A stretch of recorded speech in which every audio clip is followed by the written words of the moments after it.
Every Friday evening at 5:47 p.m., Laurel Payne walked through the doors of the Sunrise Laundromat on Hendricks Avenue.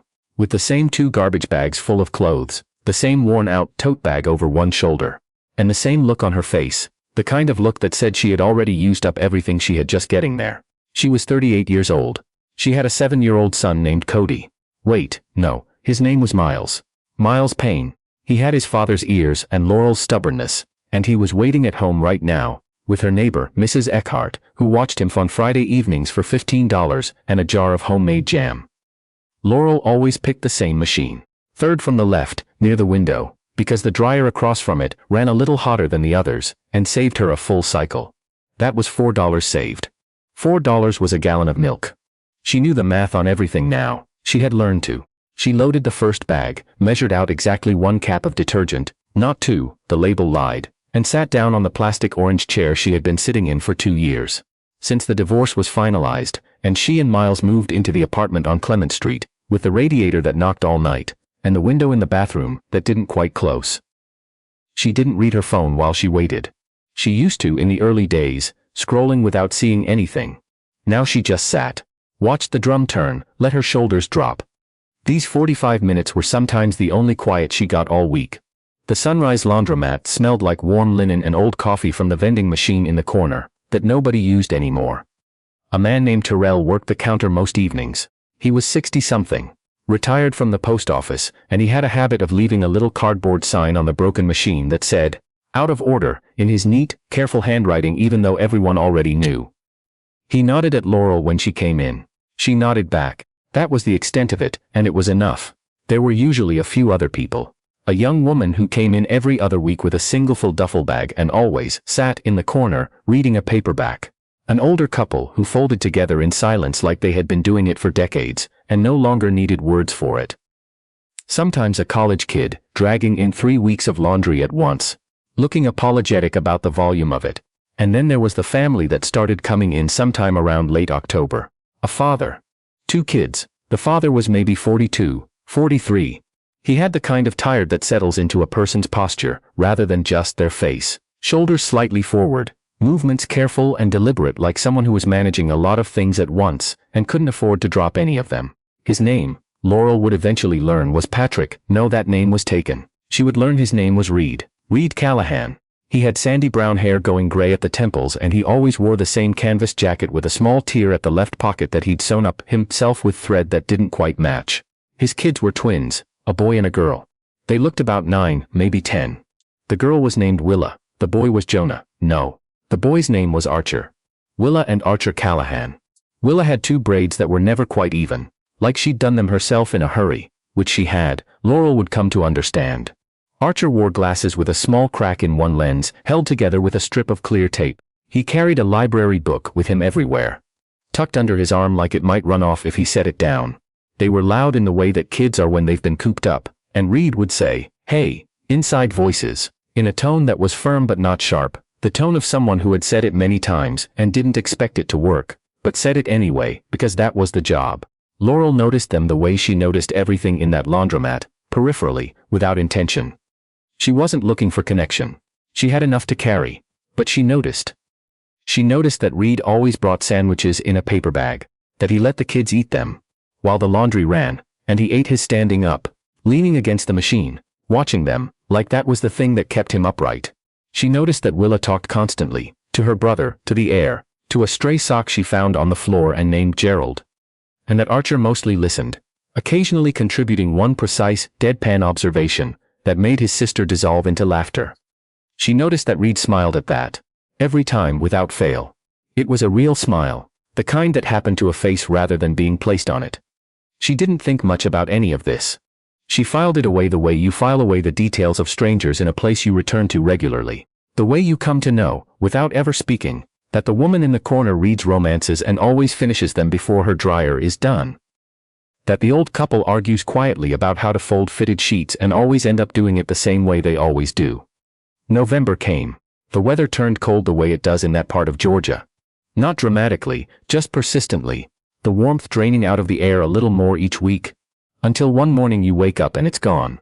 Laurel had been putting off buying Miles a new winter coat because his old one still technically zipped, Even if the lining was torn, and he'd told her 3 times it wasn't warm enough. She knew. She was working on it. She was always working on it.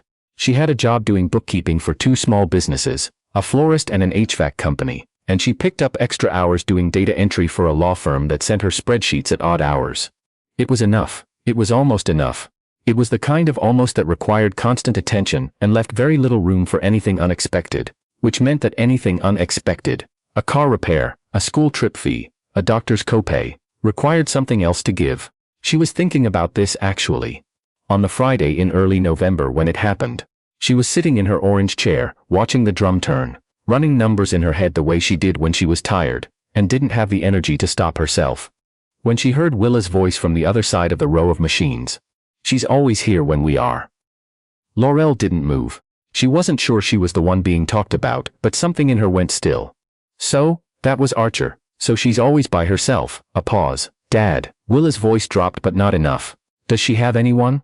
Laurel heard Reed murmur something she couldn't make out. Heard Willa say, with the particular authority of a child who has decided something. But she looked sad and then quiet. Laurel looked down at her hands in her lap. They were folded tightly together and she hadn't even noticed. She loosened them, looked at the drum turning, thought, I'm not sad, I'm tired. Those are different things. But even as she thought it, she wasn't entirely sure it was true. A few minutes passed. The machines hummed. Laurel heard the twins whispering, the conspiratorial kind. And then the soft sound of sneakers on linoleum. And then a small hand appeared around the corner of the machine row. And then the rest of Willa followed it. She stopped a few feet from Laurel's chair. She had something in her hand. It was a piece of paper torn from the notepad Reed used to keep track of which machines they were using. Folded in half a little unevenly. Willa looked at Laurel with the direct, unblinking honesty of a child who has not yet learned to look away from things. This is for you, she said. She put the note on the chair next to Laurel's, and then she turned and ran back, sneakers squeaking. Before Laurel could say a word. For a moment, Laurel didn't touch it. She looked at the folded paper. She thought about how long it had been since anyone had handed her something. Not a bill, not a form, not a permission slip for Miles's school trip she'd been trying to find $20 for. Something that was just given. She picked it up. It said, in Willa's looping handwriting, with Archer's smaller print underneath it like he'd contributed one line and left the rest to his sister. Our dad says some people carry heavy things. We think you might be one of them. That's okay. We carry heavy things too. Underneath that, in a different pen, smaller and neater. Archer's the machine by the window runs faster. You probably already know that. Laurel read it twice. She sat with it in her hands for a long moment. She had been holding herself together for so long. Since the divorce, since the move. Since the first month. She'd had to choose between the electric bill and the grocery run. Since the night Miles had asked her why Dad didn't come anymore. And she'd held it together through answering and through bath time and through reading him 3 chapters of his book, and she'd only let it go. Once he was asleep and the apartment was quiet. She had been holding herself together for so long that she had forgotten what it felt like when something touched the thing she was holding together. Her eyes went hot. She blinked. She looked up. Across the row of machines, she could see Reed's canvas jacket. He was folding something. He hadn't turned around, but she got the sense he was very carefully not turning around, the way adults do when they've given someone a moment and are trying not to take it back. Willa's head appeared around the machine. Just for a second, checking. When she saw Laurel looking, she pulled back, but not before Laurel caught the expression on her face. Hopeful, a little nervous, the look of someone who has done something, and is not entirely sure if it was the right thing. Laurel thought about what she had always said when people helped her. The reflexive "I'm fine, thank you, I don't need anything," the armor of it, how she had worn it so long it had started to feel like skin. She folded the note carefully, put it in her tote bag, in the inside pocket, where she kept things she needed to keep. Then she stood up, walked around the row of machines. Reed heard her coming and turned. His expression was careful, unreadable, the expression of someone prepared for any reaction. "Hi," Laurel said. "Hi," he said. "I'm sorry if they..." "Don't be," she said. He looked at her for a moment, then nodded. Willa had materialized at her father's elbow, looking up at Laurel with that same direct, waiting look. Archer stood slightly behind his sister, book under his arm, examining Laurel with the quiet assessment of a person who reads a lot and has learned to observe before concluding. "Are you really sad?" Willa asked. Laurel considered lying. She was very good at it by now, not malicious lying, the functional kind, the kind that kept things moving, kept Miles from worrying, kept her own panic from taking up all the available air. Some days, she said instead. Willa nodded seriously. Us too, she said. We moved here in August. We don't know very many people yet. We know Terrell, Archer said, without looking up from his book. Terrell doesn't count, we see him every week. Willa turned back to Laurel. What's your name? Laurel. I'm Willa, that's Archer. He's reading about deep-sea fish. He says the anglerfish is misunderstood. It is, Archer said. Reed let out a breath that was almost a laugh. He looked at Laurel with a kind of tired recognition, the look of someone who had been treading the same water as you and had just realized it. Reed, he said, extending a hand. She shook it. Laurel. You've been coming here a while, he said. 2 years, she said. Third machine from the left. Runs hotter, Archer said, still looking at his book. We figured that out our second week. Laurel laughed. It came out of her unexpectedly, the way a laugh does when you haven't had one in a while and your body has almost forgotten the mechanism of it. Small and a little rough at the edges. But real. Willa beamed. They stood in the laundromat and they talked. Nothing deep at first. The particular rhythms of the place. Which vending machine was worth the risk, and which wasn't. The fact that Terrell kept a stash of dryer sheets behind the counter for people who forgot, and would give them out if you asked but not before. Reed mentioned he'd been in Savannah for 14 months, transferred there for work after a stretch of things he described. Only as a hard couple of years and left it there. Laurel understood that kind of shorthand. She used it herself. Willa informed Laurel that her school had a library with 3 different beanbag chairs, and that Archer had already read everything in the 4th grade section, and was working through 5th grade but wasn't supposed to tell anyone because they'd make him skip and he didn't want to.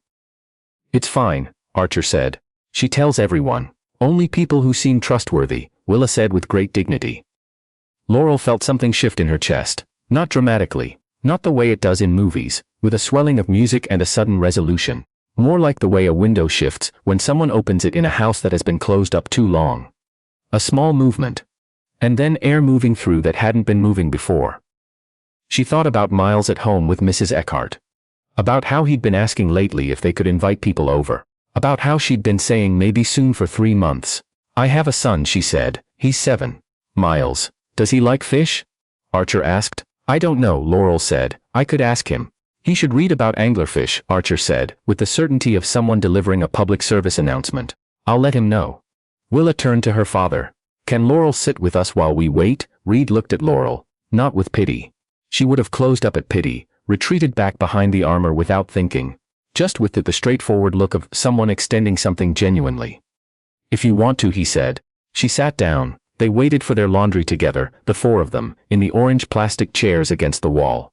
Willa talked. Archer read, occasionally surfacing, to add something that made no sense out of context and perfect sense within it. Reed drank bad vending machine coffee and asked Laurel questions. Real ones, the kind that meant he was actually listening rather than just filling space. About her work, about Miles. About how long she'd been in Savannah. She answered them without the usual edited-down version she gave most people. She wasn't sure why. Maybe because the bar for honesty had already been lowered by a 9-year-old with a torn piece of notepad paper. When Laurel's dryer buzzed, Willa helped her fold. She was not particularly good at folding. She made a triangle out of one of Miles's shirts that Laurel gently corrected. But she was enthusiastic about it, which was its own thing. When they were done, Laurel picked up her bags. She stood there for a moment, holding them. And she thought about how she'd walked in an hour ago with her shoulders already at her ears and the numbers still running in her head. And how they weren't running right now. Thank you, she said. She wasn't sure if she meant for the note or the folding or the talking or all of it together.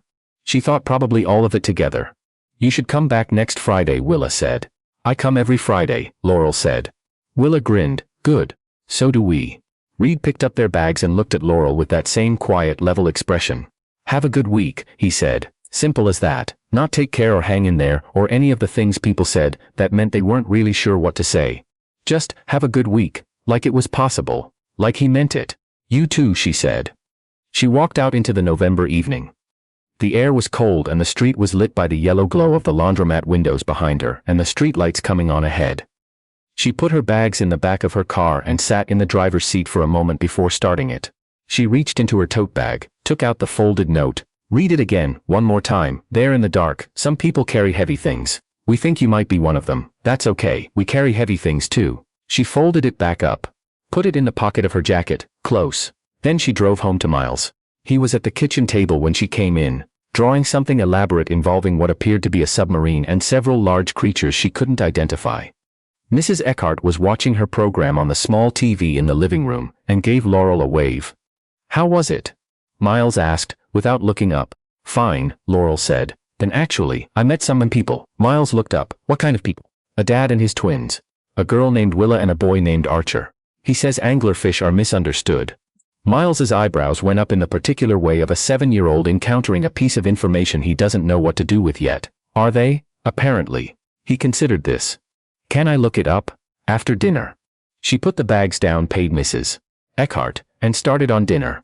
Miles came and sat on the counter, which she'd told him not to do, and she didn't tell him not to again tonight. She let him sit there and talk to her while she made soup from things she had, and she listened to him. Really listened.